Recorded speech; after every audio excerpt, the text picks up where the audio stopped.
বিতর্ক পিছু ছাড়ছে না আর্জেন্টিনার। ২০২২ বিশ্বকাপের শিরোপা জয়ের উচ্ছ্বাসের মাঝেও ছিল ৫ পেনাল্টি নিয়ে তির্যক কথা।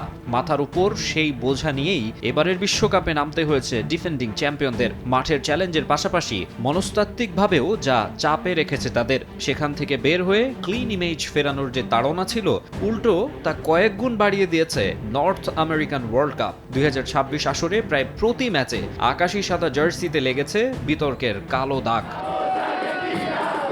তুলনামূলক দুর্বল প্রতিপক্ষ পাচ্ছে, ভেন্যু, ট্রাভেলিং, প্র্যাকটিস, সিকিউরিটিতে প্রাধান্য পাচ্ছে। এসব কথাবার্তা শুরু থেকেই চাউর হয়েছে। তবে সবকিছু ছাপিয়ে গেছে রেফারিং আর VAR ইস্যু। মিশরের বিপক্ষে ম্যাচের রেশ কাটতে না কাটতে এবার সুইজারল্যান্ড ম্যাচ নিয়েও নানা অভিযোগ।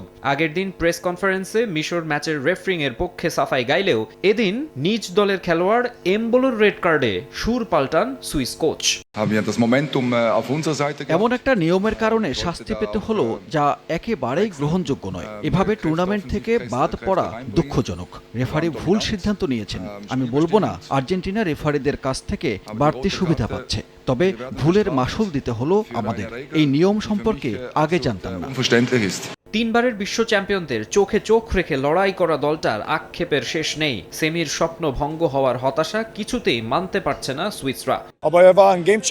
আমরা তো আর নিয়ম পরিবর্তন করতে পারবো না, তবে সিদ্ধান্ত ম্যাচটাকে শেষ করে দিয়েছে। আমি জানি না রেফারি আর কি করতে পারতেন, তবে দয়া করে এভাবে একটা ম্যাচকে ধ্বংস করে দিবেন না। আর্জেন্টাইনদের অনেক ফাউলেই শাস্তি দেয়া হয়নি। অফিসিয়ালদের বিরুদ্ধে আমি সাধারণত কিছু বলি না, কিন্তু এমন একপেশে ম্যাচ আমি কখনো দেখিনি।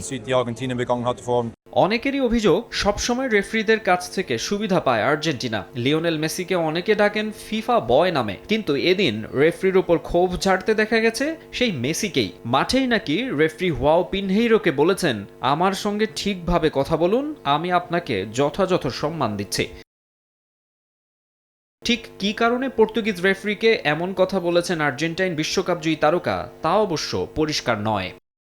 মাকসুম আলম খান, সময় সংবাদ।